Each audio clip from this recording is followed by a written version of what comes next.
یو امي سړي هم چېرته ملا مرۍ کې راونیولو چې مولي صاحب ته د الله کلام ولې نه بیانې، ته دا شیخ صاحب، امیر صاحب، بزرګ صاحب، فلانکی صاحب، ولی صاحب دا ته ولې بیانې؟ د دې ضرورت څه؟ موږ ته د الله کتاب خبره وکړه کنه، ته د فلانکي د بخاري او د مسلم او د ابو داود د بل کتاب حوالې ولې راکړې؟ ولې د الله کتاب لا ریب نه دی؟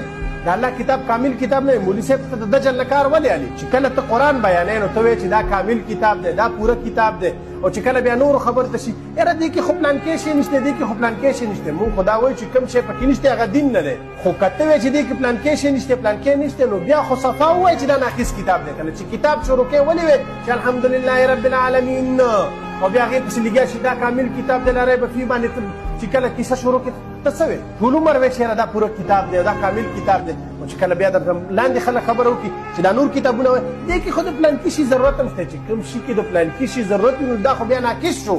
بیا مولانا صاحب د دجل نه کار ماله خلکو ته ووایي چې دا ناقص کتاب. تاسو د عبدالله شاکر دغه خبرې واورېدې.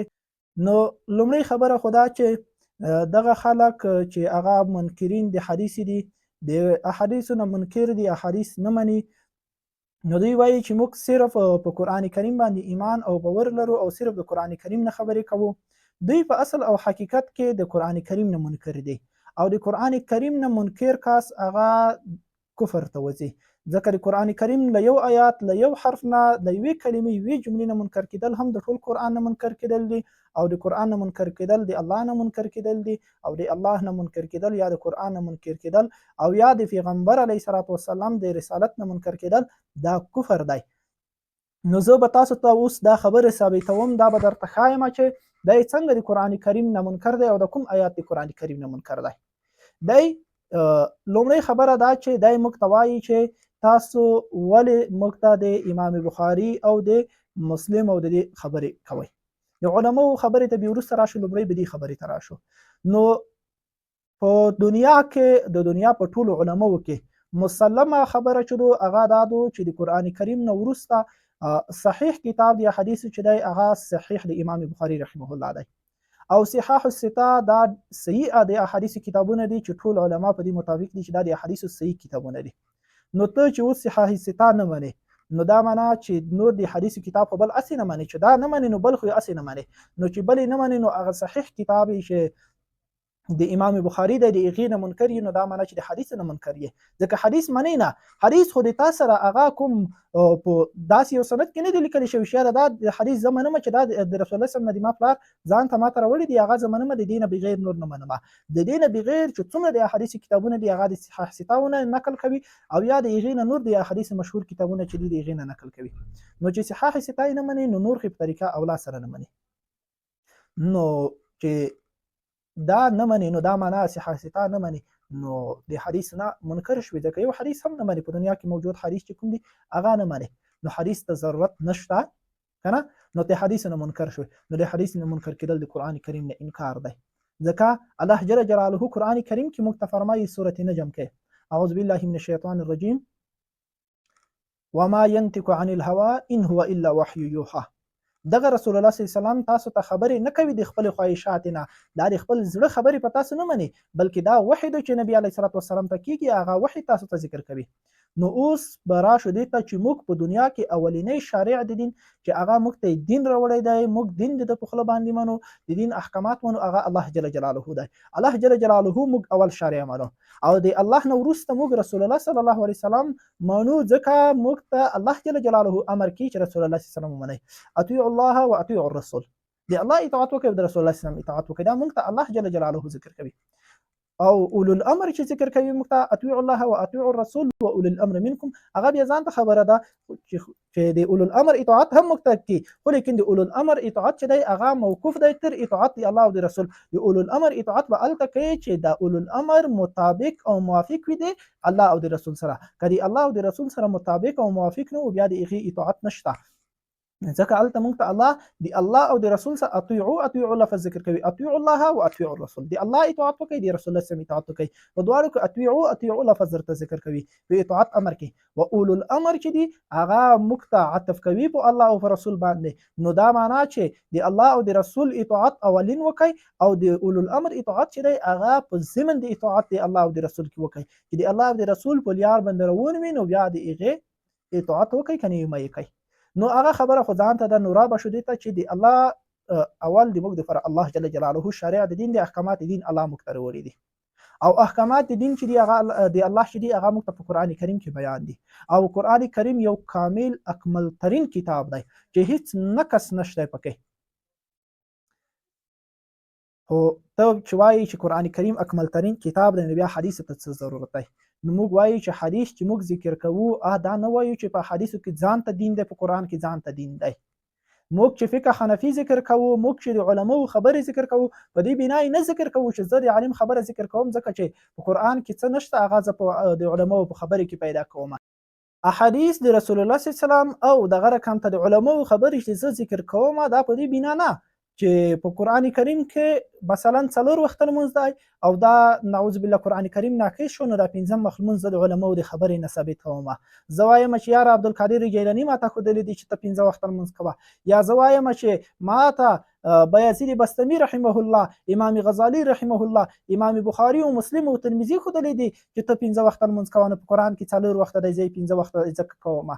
مونږ خو په دې بنا باندې د هغې خبرې نه ذکر کوو، بلکې د علماو خبرې او حدیث چې ذکر کوو تشریح د قرآن موږ ته کی. قرآن کریم مجمل کتاب دی، په قرآن کریم باندې د موږ پوهېدل هغه د موږ او تاسو د عقل او د علم نه بره خبره ده، او قرآن کریم د الله کتاب دی او الله جل جلاله په رسول الله صلی الله علیه وسلم نازل کړی او رسول الله صلی الله علیه وسلم موږ ته د هغې تشریح کړې ده. که ته وایې چې دا خو تنکیس د قرآن شو چې ته د قرآن کریم تشریح په احادیثو کې، دا تنکیس نه دی د کتاب، دا د قرآن کریم تکمیل، دا د قرآن کریم د درجې لوړول دي، دا د قرآن کریم عظمت دی چې زه د قرآن تشریح په احادیثو او یا په تفسیر سره کوم. څومره چې زیات تفسیر د قرآن کېږي دومره زیات والی او عظمت د قرآن کریم ثابتېږي. زه تاسو ته یو ساده مثال درکړم. په کتابونو کې هغه کتاب چې په درس نظامی کې داخل دي، په درس نظامی کې چې کوم کتابونه داخل دي په هغې کې مثلا یو کتاب راواخله، مثلا نخامیر شو یا کافیه شوه، د نحوې کتاب دی، په هغې باندې موږ وایو چې په نحوه کې کافیه ډېر یو بهتره کتاب دی، ډېر یو عمیق او ژور کتاب دی په نحوه کې کافیه. ولې؟ ځکه دومره شروحات خو شوي دي چې شمېر یې نه کېږي، په سلهو ته د دې شروحات رسېږي، شرح ور باندې یو ځای، حاشیه ور باندې بل ځای، نکتې ور باندې بل ځای لګېدلې دي، او د شرحو شمېر یې سلهو ته رسېږي. حتی د ده په شرحو باندې بیا نور شروحات شوي دي، په کامیه باندې شرح جامع شرحه، او په جامع باندې بیا نور شرح حادمیه او نور شرح کېږي. نو دا د کافیه تنکیس ثابتوي چې یاره د کافیه ډېر ناقص کتاب دی ځکه چې شرح ور باندې شوي دي. نه، دا د کافیه عظمت موږ ته ذکر کوي چې دا کافیه یو لوی کتاب دی چې هغې باندې دومره شرح شوي دي، دومره ژور علم دی په کافیه کې. نو قرآن کریم کې ډېر ژور علوم دي، ډېر لوی لوی علوم دي په قرآن کریم کې، او هغې باندې موږ او تاسو نه پوهېږو. نو د هغې تشریح، د هغې تفصیل موږ ته رسول الله صلی الله علیه وسلم په حدیثو باندې کړی دی، موږ ته علماو په خپلو اقوالو کې کړی دی. موږ د عالم خبره په دې نه ذکر کوو چې یاره عالم موږ ته نوی دین راوړی دی د قرآن نه زیات، بلکې عالم موږ ته د قرآن کریم تشریح کړي. که ته بیا وایې چې نه تشریح ته ضرورت نشته په حدیثو او په علماو په خبره باندې، نو څه نرشه ته هېڅ یو تفسیر به نه رااخلې، هېڅ یو د فقیه قول د یو عالم قول به نه رااخلې، ته به د قرآن کریم نه ماته 5 وخته لمونځ هغه تفصیلا ثابتوي، اجمالا نه، تفصیلا به ماته ثابتوي چې په ورځ کې 5 وخته لمونځ دی، د ګهیځ لمونځ چې دی د صبح صادق نه وروسته کېږي او په دې وخت باندې قضا کېږي. د ماسپښین لمونځ دومره رکعاته دی، په دغه ټیم یې اول دی او دا یې اخر دی، او د مازدیګر دومره رکعاته لمونځ دی، دا یې اول ټیم دی، دا یې اخر لمونځ دی، د ماښام همداسې، د ماخوستان همداسې. قرآن کریم کې اجمالا موږ ته ذکر دی چې وآتوا الزکاة، زکات ورکئ. مؤمنانو صفت ذکر کوي الذین یقیمون الصلاة ومما رزقناهم ينفقون. صحیح اجمالا موږ ته ذکر کی، خو تفصیلا به ته ماته بغیر د تفسیر او د تشریح د قرآن نه ماته دا وښیې چې په قرآن کې ماته ذکر شوي دي په عبارت کې چې یاره د غواو نه دومره نصاب دی، په دومره غواو کې دومره زکات دی، په دومره حیواناتو کې، په دومره سرو زرو، په دومره سپینو زرو کې دومره نصاب دی، هغه د قرآن کریم نه به ته وښیې ماته. دغسې ټول احکامات دین در وخله.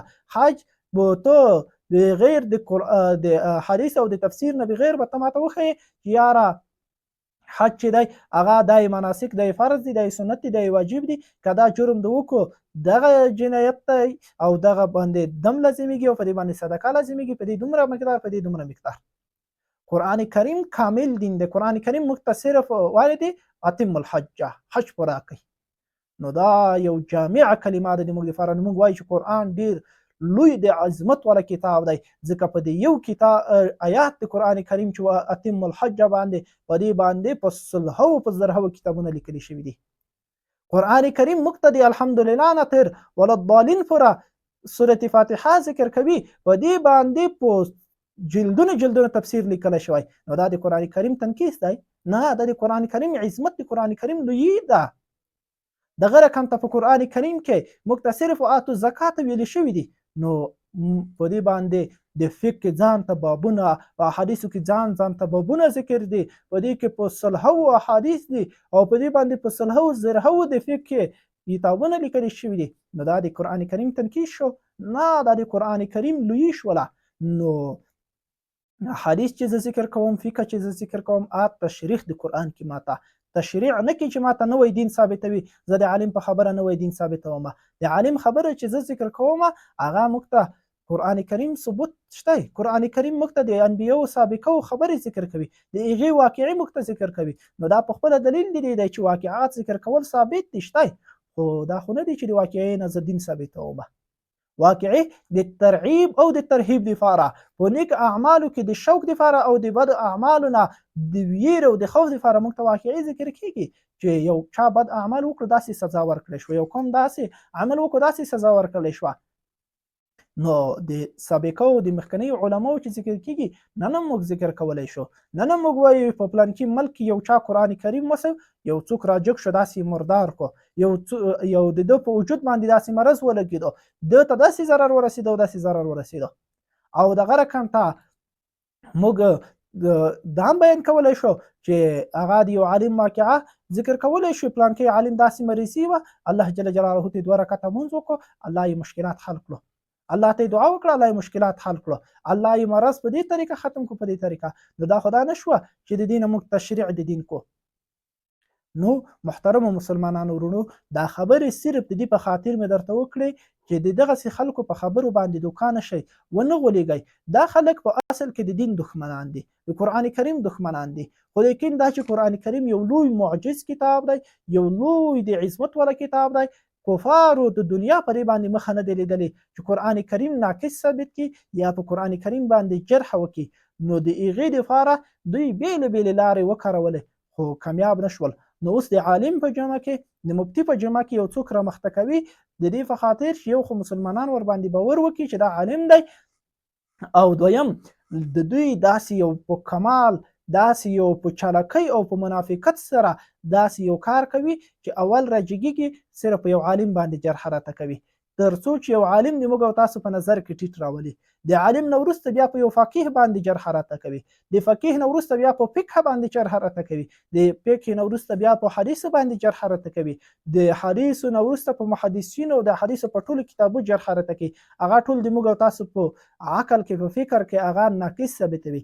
چې کله یې هغه ناقص ورته ثابت کړو، کله یې په خلکو باندې دا ومنله چې یاره قرآن نه بغیر حدیث شو، فقه شو، دا هر څه ناقص دي، نو بیا به راجګېږي په قرآن کریم کې به راته وایي. لکه نن چې ما ته وایي چې د عالم واقعه ولې ذکر کوي، سبب وایي چې په قرآن کې واقعې ولې ذکر دي، چې د عالم واقعه ته ضرورت نشته، نو د قرآن اعوذ بالله په قرآن کې واقعي ذکر کول ته ضرورت نشته، نو هغه ولې راته ذکر کوي.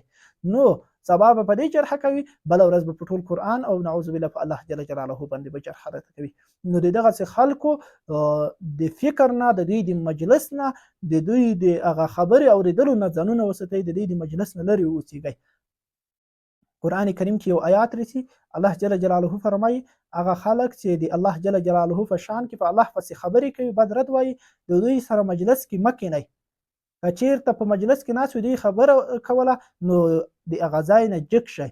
نو قرآن کریم د دوی د مجلس نه، د دوی د ویډیو د کتلې نه، د دوی د خبرې اورېدلې نه موږ منع کړي یو. نو د دې نه ځان ساتل پکار دی. دا د موږ او تاسو عقیدې خرابوي، دا د موږ او تاسو فکر او ذهن خرابوي.